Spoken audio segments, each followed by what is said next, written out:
তোমরা কেমন আছো? আশা করি ভালো আছো, সুস্থ আছো আর সাবধানে আছো। কন্ট্রোভার্সি চ্যানেল করি, কোনো সময় আবার সেই জিনিসের পরেও রাগ হয়। এখন যেভাবে ওকে অ্যাটাক করছে, ওর বাচ্চাকে নিয়ে, ফ্যামিলিকে নিয়ে, মা বাবাকে নিয়ে এত নোংরা একে অপরকে গালাগালি দিচ্ছে, এইসব দেখে না কন্ট্রোভার্সি মনে হচ্ছে একটু হলেও মানে এড়িয়ে চলছি এই কারণেই। এখন শুয়ে আমি দুপুরবেলায় ভাবছিলাম, আমি ভিডিওটা করছি এখন 4টে বাজে, শুয়ে ভাবছিলাম যে ডক্টররাও প্রতিদিন লাশ চেরাচেরি করে, কারণ হচ্ছে যারা পোস্টমর্টেম করে তাদের কথা বলছি, তাদেরও কোনো দিন হয়তো ভালো লাগে না, কিন্তু তাদের কাজ তাদেরকে করে যেতেই হবে, কারণ তাদের ওটা জব, তাদের করতেই হবে। না করলে তাদের মান্থলি যে বেতন সেটা আর আসবে না, খাবে কি? সেই রকম হচ্ছে আমাদেরও। কন্টেন্ট পেলে কন্টেন্ট করো, কিন্তু এই যে খাই কাচাল কলপাড়ের মাসির মতো, এটা ভালো লাগে না। কন্টেন্ট আছে করব, তাকে অ্যাটাক করে না, তাকে একদম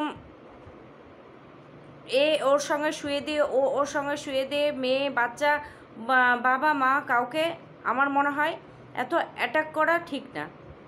চলো মেন বিষয় ফিরে আসি, এসব না বলে আমি শুয়ে ভাবছিলাম, এইটাই মানে তোমাদের সামনে বললাম, তোমরা ছাড়া আছো কে আমার। আজকে 3 দিন থেকে ভিডিও দেখছি, সেই ভিডিওটা হচ্ছে সেনসেশন ফ্যামিলি, পম্পিকে নিয়ে। পম্পি আজকে থেকে ওদের ভিডিও দেখি না, ওদের ভিডিও অনেক দিন থেকে দেখতাম, যখন সৌহার্দ্যর মা মারা গেছিলেন তখন থেকে দুই ভাই বোনের ভিডিও কিন্তু আমি দেখতাম। তারপরে এখন ছেড়ে দিয়েছি, কারণ এদেরকে নিয়ে কন্টেন্ট তো করা যায় না, বা এরা আমার কন্টেন্ট না। যাদের ভুলভ্রান্তি করে বা যারা বেশি পাকামো করে বা যারা পিছনে লাগে, তাদেরকে নিয়ে বলতে ভালো লাগে এক কথায়। তো এদেরকে আমি এখন আর দেখা হয় না। যেমন সৌমালি চ্যানেলটা খুব ভালো চ্যানেল, সেও আমার কন্টেন্ট না, সেহেতু তার চ্যানেলও আমি দেখি না। হ্যাঁ, যখন মনটা ভালো লাগে না তবে তার চ্যানেল দেখলে মনটা ভালো হয়ে যায়। সেরকমই হচ্ছে এই পম্পির চ্যানেল। পম্পি আর সৌহার্দ্য দুই ভাই বোলপুরে মানুষ হয়েছে, বাবা মা, খুব একটা ভালো ফ্যামিলি এই কারণেই যে শিক্ষাই মানুষকে বলে দেয় যে সে কোন ঘর থেকে বড় হয়েছে। দুজনের শিক্ষাটাই কিন্তু খুব ভালো। হ্যাঁ, এখন বড় হয়ে যে যার মতো হতে চলেছে, বা পয়সা হলে অনেকে অনেক রকম হয়ে যায়, সেটা আলাদা কথা, কিন্তু বাবা মা প্রচুর মানে শিক্ষা দিয়ে মানুষ করেছে। পম্পির বাবাকে দেখেও বোঝা যায় যে খুবই ভালো মনের মানুষ, সে পরের নির্ভরশীল হয়ে থাকতে চায় না। আমার যতদিন আছে প্রাণ বা যতদিন পারবো আমি ততদিন কাজ করে চলবো। আর সবথেকে বড় কথা, তোর মাকে আমি একটু ভুলে থাকতে পারবো, আর এই বাড়ি ছেড়ে আমি কোনো দিন যাব না, এটাই বলে এসেছে কাকু। কারণ এর আগেও পম্পিকে এই জনতার মুখে পড়তে হয়েছিল। পম্পিকে প্রচুর কমেন্ট করা হতো, তোমার বাবাকে কেন তোমরা, মানে মা মারা যাওয়ার পরে তোমরা কেন রাখো না, তোমার দাদা কেন রাখে না, তারপরে তোমার বাবার কেন আবার বিয়ে দিচ্ছ না, তারপরে তুমি একটা মেয়ে যখন তুমি নিয়ে এসে রাখো, অনেক বা তুমি গিয়ে থাকো, এরকম অনেক প্রশ্ন উঠেছিল। তো পম্পি যখন বাবা গিয়েছিল, হ্যাঁ ব্যাঙ্গালোরে গিয়েছিল, তখন পম্পি একটা কিউ যে হয় অ্যান্সার আর সেটা করেছিল, সেখান থেকে ক্লিয়ার করে দিয়েছিল বাবাকে বলে যে বাবা তুমি কেন আমাদের কাছে আসো না। বাবা বলে দিয়েছিল, বাবা তুমি কেন এখনও এই বয়সে ব্যবসা করো, সেটার উত্তরও দিয়ে দিয়েছিল। তারপরে বাবা কেন তুমি এ বয়সে বিয়ে করনি, পম্পির বাবা তখন হেসে ফেলেছিল, পম্পিও হেসেছিল, তবে লজ্জা পাইনি, কারণ এগুলো দর্শকদের প্রশ্ন ছিল। তো বাবাকে পম্পি বলেছিল যে এইগুলো দর্শকের প্রশ্ন তোমার কাছে আছে, তুমি এই উত্তরগুলো দাও। তখন কিন্তু কাকু দিয়েছিল, সব প্রশ্নের উত্তর দিয়েছিল। কাকু একটা কথাই বলে যে আমি যতদিন মানে আমার জীবন আছে আমি করে কর্মে খাবো, আর এই বাড়িটায় যেহেতু ওর মা চলে ফিরে বেরিয়েছে, মানে ছিল এক কথায়, সেহেতু আমি এই বাড়িতেই থাকবো। আমার মনে হয় তোর মা আছে এই বাড়িতে।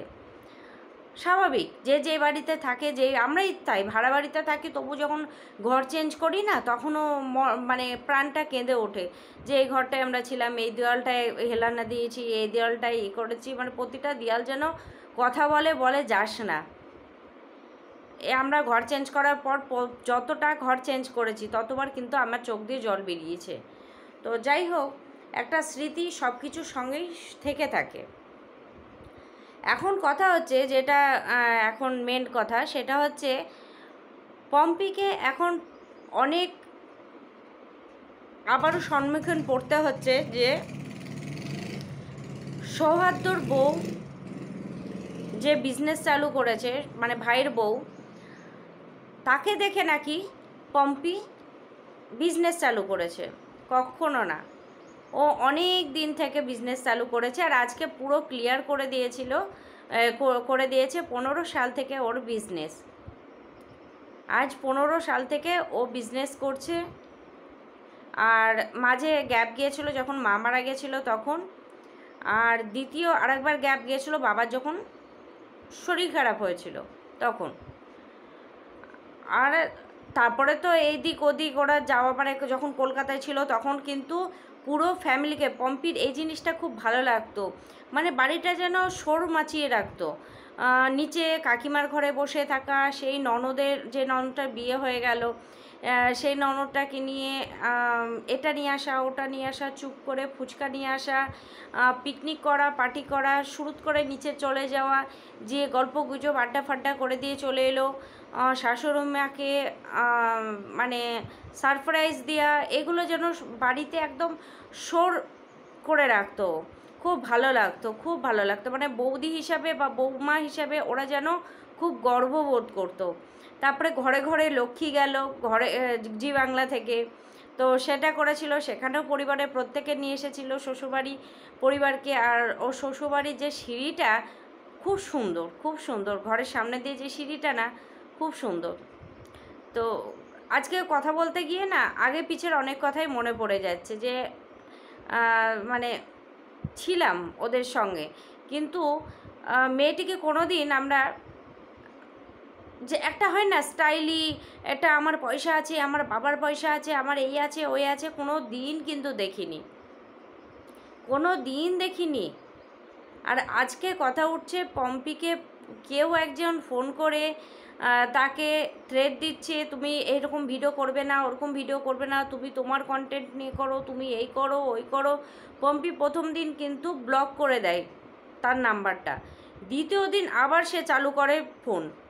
পম্পি তাকে বলে যে আমি কিন্তু তোমার ডিটেলস পেয়ে গেছি, এবার যদি ফোন করো আমি তোমার নামে থানায় কমপ্লেন করব। কারণ এইভাবে কাউকে অ্যাটাক করা ঠিক না। আমি কি কন্টেন্ট দেব, আমি কি করব, আমি আমার চ্যানেলে কাকে দেখাবো, সেটা সম্পূর্ণ আমার ব্যাপার। তোমার অসুবিধা কোথায় হচ্ছে? আমি তো তোমার কাউকে নিয়ে কন্টেন্ট করছি না। এই সব নিয়ে তার একটা কথাবার্তা হয়, তো তারপর থেকে যাই হোক আর ফোন আসে না।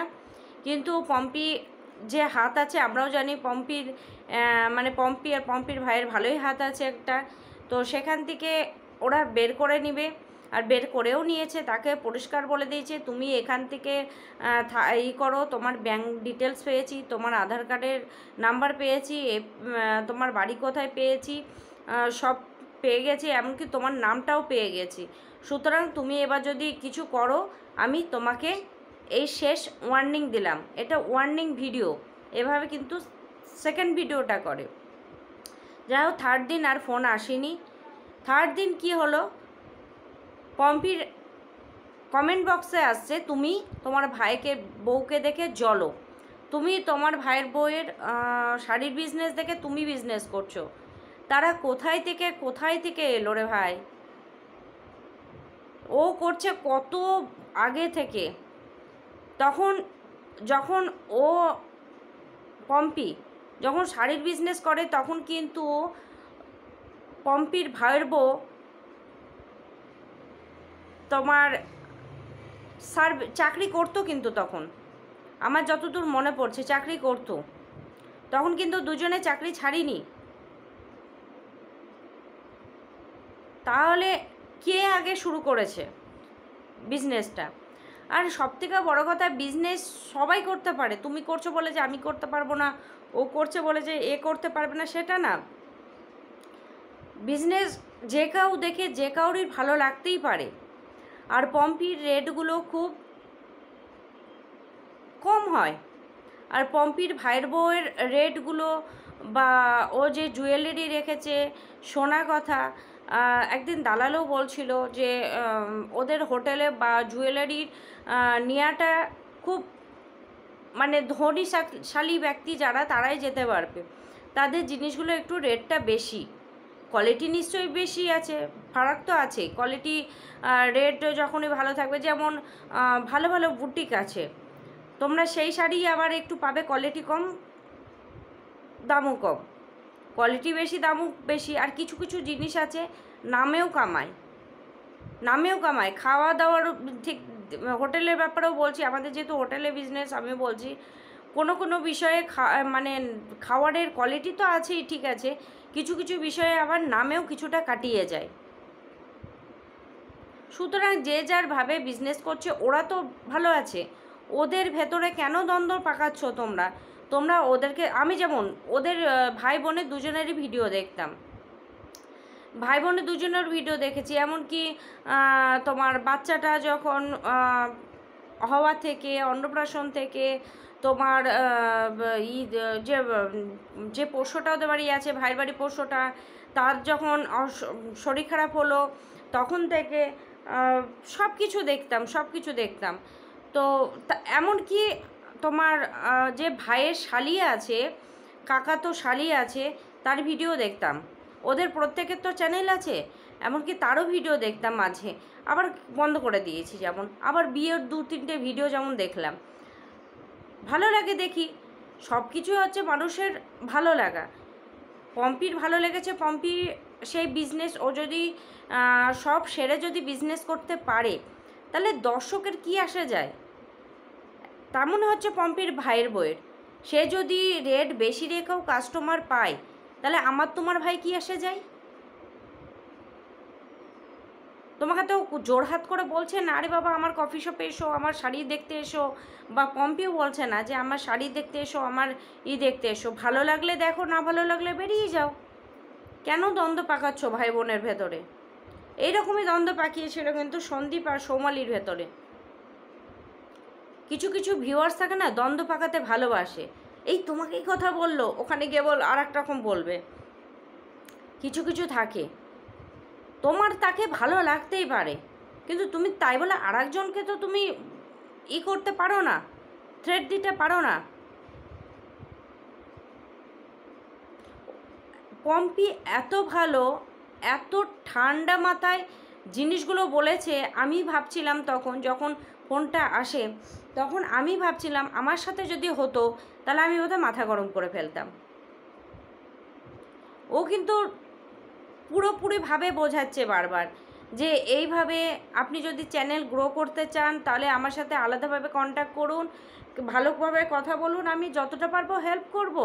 কিন্তু যদি চান যে আমার কথাগুলো কোনো কন্টেন্ট করবেন, করতেই পারে যে দেখো এই চ্যানেলের ওনার এইভাবে কথা বলে, সেটা করতেই পারে ভিউজের জন্য।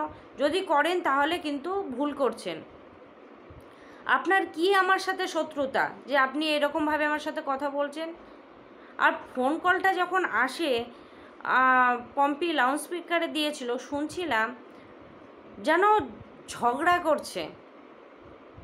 পম্পি পরিষ্কার বলছে, আপনি আমাকে চেনেন, আপনার সঙ্গে আমার কোনো যোগাযোগ আছে, আপনি এইভাবে কেন বলছেন? আপনার মানে কোনো প্রিয় মানুষকে আমি দেখিয়েছি আমার ভিডিওতে, আপনার আপত্তিটা কোথায় হচ্ছে? আমি আমার ভিডিওতে কি দেখাবো না দেখাবো সেটা আমার ব্যাপার। এভাবে যে যে ঠান্ডা মাথায় হ্যান্ডেল করছিল কথাগুলো, খুব ভালো, একেই বলে শিক্ষা। দ্বিতীয়ত বারবার কিন্তু পম্পি বলছিল যে আপনি এরকম করবেন না, আপনি এরকম করা বন্ধ করুন, নাহলে কিন্তু আমি স্টেপ নিব বারবার কিন্তু বলছিল, তাকে বোঝাতে চাইছিল আমি আপনাকে সুযোগ দিচ্ছি।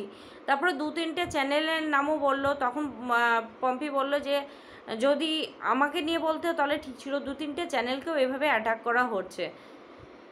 তো যাই হোক, যে করছে সে কিসের জন্য করছে এখনও বোঝা যায়নি, কিন্তু একটা মাঝে মাঝে থাকে না যে মানুষ, আমি সোজা রাস্তায় চলছি, চলতে চলতে কি একটা মানুষের মনে হলো এই ও তো সোজা রাস্তায় চলছে, আমি ল্যাংচা মারি, পা দিয়ে হয়তো ল্যাংচা মারলো, পড়ে গেল, ল্যাং মারলো কথাটা, পড়ে গেল। সেই রকম হচ্ছে কিছু কিছু মানুষের ব্যাপার। ওর ভিডিওতে ওর এইতে হাজব্যান্ড বাচ্চা এটা ওটা দিয়ে সময় কাটায়, তার ভেতরেও তাকে খোঁচা মারতে হবে। তবে প্রচণ্ড ভদ্র, মানে ভাই বোনের ভেতর বোনটা তো প্রচণ্ড ভদ্র, দিদি মনে হয়, কারণ প্রচণ্ড হেলদি টাইপের, তো সেহেতু ওকে একটু মানে ভাইকে দাদা লাগে, দাদাকে ভাই লাগে। আর ভাই তো একটু খাওয়া দাওয়া মেনটেন করে চলে, সেহেতু দাদাকে ভাই মনে হয়। কিন্তু ভাই বোনের মধ্যে প্রচুর মিল, বাবাও সেরকম প্রচুরই। আর বারবার বলছিল, যে ফোন করেছিল সে বারবার বলছিল যে তোমার বাবার তো মুরগির ব্যবসা আছে, তোমার বাবা তো মুরগি কেটে খায়। আরে ব্যবসা করে তো, হ্যাঁ, পোলট্রির 2-3টে ফার্ম আছে। এর আগে আমাদের কিন্তু তার ভাই দেখিয়েছে যে মুরগির ফার্মগুলো কোথায় কোথায় আছে, সে গিয়েছিল, বউকে নিয়ে দেখিয়েছে বাবার বিজনেসটা, যে এখানে এখানে ফার্ম আছে, 2-4 জন কাজ করে তার বাবার ওখানে। ভালো কথা তো, 2-4 জনের পেটেরও ভাত হয়, এদিকে 2-4 জায়গায় যে পোলট্রি ফার্ম আছে সেখানেও 2-5 জন খাটে, সেখানেও তাদের ভাত হয়। গ্রাম জায়গায় একটা অন্য সংস্থা করলে আশা করি ভালোই কাজ করে সে। আর দ্বিতীয়ত সে ব্যবসা করে, তো কি হয়েছে? মানে এমন করে না কিছু কিছু মানুষ, মানে চন্দ্র থেকে যেন টুক করে পড়েছে। তার বাবা মুরগির ব্যবসা করে, সেটাও পম্পিকে বলতে হচ্ছে বারবার। পম্পি বলছে হ্যাঁ করে, তো কি হয়েছে?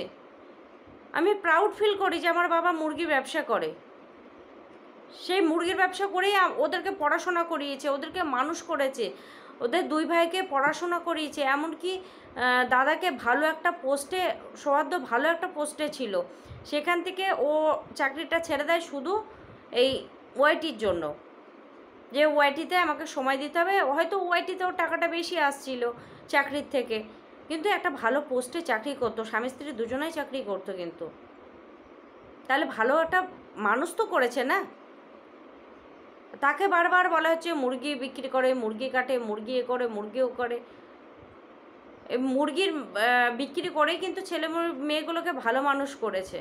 যে বলছে না তার হাজব্যান্ড বা তার বাবা কি ব্যবসা করে সেই জানে। তো চলো বন্ধুরা, ভিডিওটা ভালো লাগলে অবশ্যই লাইক করো।